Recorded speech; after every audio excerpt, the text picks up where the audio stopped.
ये सेंटेंसेस कितने प्रकार के होते हैं? कौन कौन से?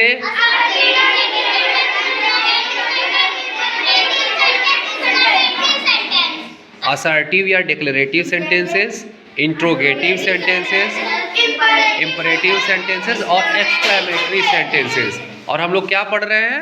Exclamatory sentences. हम लोग पढ़ रहे हैं एक्सक्लेमेटरी सेंटेंसेस। आइए देखते हैं क्या होते हैं एक्सक्लेमेटरी सेंटेंसेस। ऐसे सेंटेंसेस जो स्ट्रॉन्ग फीलिंग्स है ना, जो स्ट्रॉन्ग फीलिंग्स यानी भावना अथवा उत्तेजना को प्रकट करते हैं, हमारी मजबूत भावना को। जैसे हम खुश हो जाए ना एकदम, हमने मैच जीत लिया, या कोई आईएएस बन जाए, मैं आईएएस बन गया, है ना। ऐसे स्ट्रॉन्ग फीलिंग्स या भावना या उत्तेजना को प्रकट करते हैं, वो सेंटेंसेस एक्सक्लेमेटरी सेंटेंसेस होते हैं। वो सेंटेंसेस कैसे होते हैं? एक्सक्लेमेटरी सेंटेंसेस होते हैं, ठीक ना। ऐसे सेंटेंसेस जो स्ट्रॉन्ग फीलिंग्स भावना या उत्तेजना को प्रकट करते हैं, वो सेंटेंसेस एक्सक्लेमेटरी सेंटेंसेस होते हैं।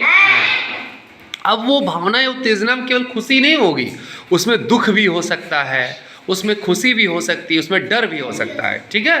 तो दुख, खुशी, डर इत्यादि भावनाओं को प्रकट करने के लिए वाक्यों में हम कुछ शब्दों का इस्तेमाल करते हैं, और उसके बाद उन शब्दों के बाद एक खास चिन्ह का इस्तेमाल करते हैं।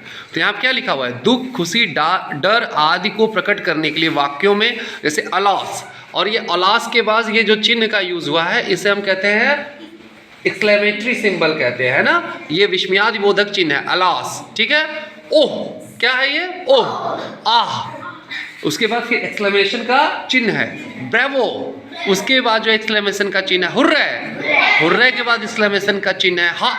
उसके बाद भी एक्सक्लेमेशन का चिन्ह है। तो दुख, खुशी, डर आदि को प्रकट करने के लिए वाक्यों में अलास, ओह, आह, ब्रेवो, हुर्रे, हा आदि शब्दों का प्रयोग करने पर एक्सक्लेमेटरी सेंटेंसेस का निर्माण होता है। तो एक्सक्लेमेटरी सेंटेंसेस क्या करते हैं? स्ट्रॉन्ग फीलिंग्स यानी भावना या और उत्तेजना को प्रकट करते हैं, वे एक्सक्लेमेटरी सेंटेंसेस होते हैं जिसमें स्ट्रॉन्ग फीलिंग दिखाई देती है। और दुख, खुशी, डर आदि को प्रकट करने के लिए वाक्यों में किसका प्रयोग होता है? अलॉस, ओ, आह, ब्रेवो, हुर्रे, हा आदि शब्दों का प्रयोग किया जाता है। तो एक्सक्लेमेटरी सेंटेंसेस का निर्माण होता है। आइए अब इसके एग्जाम्पल्स को देखें हम लोग।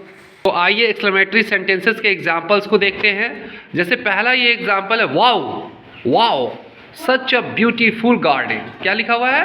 Wow such a beautiful garden. तो इसका अर्थ क्या है? वाह, इतना सुंदर बगीचा। आप किसी गार्डन में गए और आपको बहुत अच्छा लगा, है ना, तो आपने क्या कहा? वाह सच अ इंग्लिश में कैसे कहेंगे? सच अ ब्यूटीफुल गार्डन। वाह सच अ ब्यूटीफुल गार्डन, जिसका मतलब वाह बहुत खूब, इतना सुंदर बगीचा, वाह।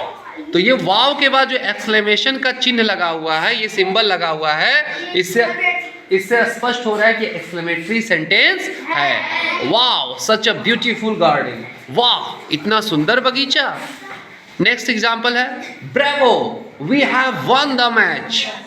Bravo we have won the match. Bravo we have won the match. शाबाश हमने मैच जीत लिया है। शाबाश हमने मैच जीत लिया। Bravo we have won the match. अब ये जो ब्रेवो के बाद एक्सक्लेमेशन का चिन्ह लगा हुआ है, ये बता रहा है कि यह सेंटेंस क्या है? ये एक्सक्लेमेटरी सेंटेंस है, और इसमें खुशी महसूस हो रही है। हम क्या करें खुश होकर के? Bravo we have won the match, हमने मैच जीत लिया। और कहीं हम जा रहे हैं, किसी का रोड पर वो हो गया, क्या कहते हैं, एक्सीडेंट हो गया और डेथ हो गई, तो हम क्या कहते हैं? व्हाट अ मिसफॉर्च्यून, कैसा दुर्भाग्य है, व्हाट अ मिसफॉर्च्यून। अब ये देखो, मिसफॉर्च्यून वर्ड के बाद लगा हुआ है एक्सक्लेमेशन का चिन्ह। इसमें ओह, अलाश आदि का यूज नहीं हुआ है, बट व्हाट अ मिसफॉर्च्यून यानी कैसा दुर्भाग्य है। तो इस चिन्ह से हमें समझना चाहिए कि एक्सक्लेमेटरी सेंटेंस है। नेक्स्ट, किसी की तारीफ भी करनी हो तो हम कहते हैं ना हाउ नाइस ऑफ यू।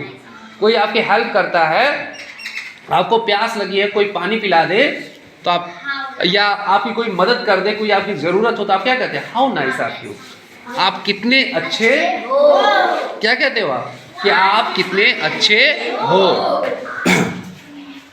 तो हाउ नाइस ऑफ यू, आप कितने अच्छे हो। नेक्स्ट एग्जाम्पल है, oh my bike has fallen down, oh मेरी बाइक गिर गई। जैसे मैं गया और देखा मेरी बाइक गिर गई है तो मैं क्या कहूँगा, दुखी होकर क्या कहूँ, oh my bike has fallen down, oh मेरी बाइक गिर गई है। अब देखो ये जो ओह है इसके बाद जो ये सिंबल, ये जो चिन्ह लगा है, ये किसका लगा है, एक्सक्लेमेशन का।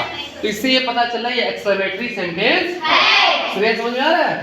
तो यहाँ पे क्या है, क्या कहा गया कि एक्सक्लेमेटरी सेंटेंसेस कैसे सेंटेंसेस होते हैं। एक्सक्लेमेटरी सेंटेंसेस ऐसे सेंटेंसेस होते हैं जो स्ट्रॉन्ग फीलिंग्स यानी भावना या उत्तेजना को प्रकट करते हैं।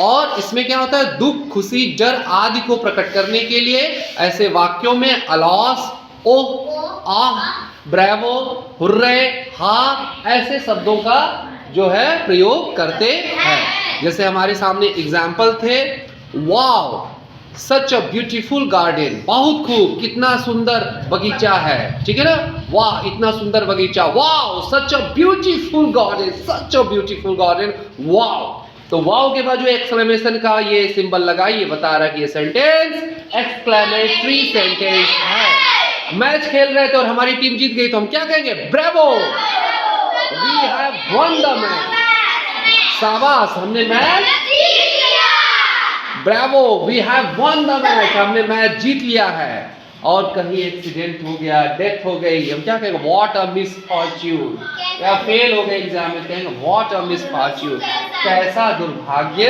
है।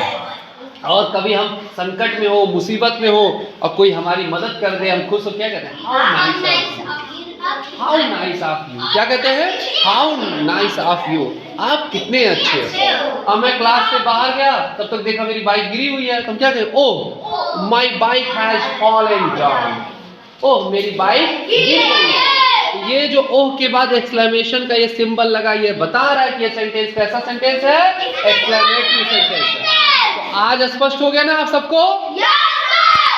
अब हम लोगों ने सबकी पहचान कर ली है। अब हम लोगों ने समझ लिया है कि सेंटेंसेस के 4 प्रकार होते हैं। कौन कौन से, असर्टिव या डिक्लेरेटिव, इंट्रोगेटिव सेंटेंस। और अब हम पहचान जाएंगे असर्टिव सेंटेंस में क्या होता है, स्टेटमेंट होता है, कोई कथन होता है। इंट्रोगेटिव सेंटेंसेस में क्या होता है, प्रश्न पूछा जाता है। इम्परेटिव सेंटेंस में क्या होता है, ऑर्डर, कमांड, रिक्वेस्ट, एडवाइस, ठीक है, ये सब वहाँ पे जो है देखने को मिलता है। और अभी आपने देखा कि एक्सक्लेमेटरी सेंटेंसेस में क्या देखने को मिलता है, जो हमारी स्ट्रॉन्ग फीलिंग्स होती हैं, जो दुख, भावना, उत्तेजना, डर आदि को प्रकट करने के लिए जब हम ओह, अलाश, हुर्रे, ब्रेवो जैसे शब्दों का प्रयोग करते हैं और उसके बाद एक्सक्लेमेशन का सिंबल लगाते हैं, ये सेंटेंसेस कैसे सेंटेंसेस होते हैं, एक्सक्लेमेटरी सेंटेंसेस होते हैं। अब इसका हम प्रैक्टिस करेंगे। इन सेंटेंस में एक चीज का ध्यान देना, हमें स्ट्रक्चर का ध्यान देना है कि subject plus verb plus object. लेकिन हमारा इंपरेटिव सेंटेंस एक ऐसा सेंटेंस होता है जिसमें सब्जेक्ट क्या होता है, मिसिंग होता है, उसमें सब्जेक्ट दिखाई नहीं देता। लेकिन वो ऑडियंस यानी वो सुनने वाले को ही वह कमांड, वह एडवाइस, वो ऑर्डर, वो रिक्वेस्ट सुनने वाले से ही की जाती है या सुनने वाले को ही जारी किया जाता है। तो इसलिए उसमें सब्जेक्ट यू, सामान्यतः सब्जेक्ट क्या होता है, यू छिपा रहता है। ठीक है, चलिए आगे हम लोग अब जब इसको रिवाइज कर लेंगे तो फिर हम इस पर आधारित एक्सरसाइज को सॉल्व करेंगे। Thank you.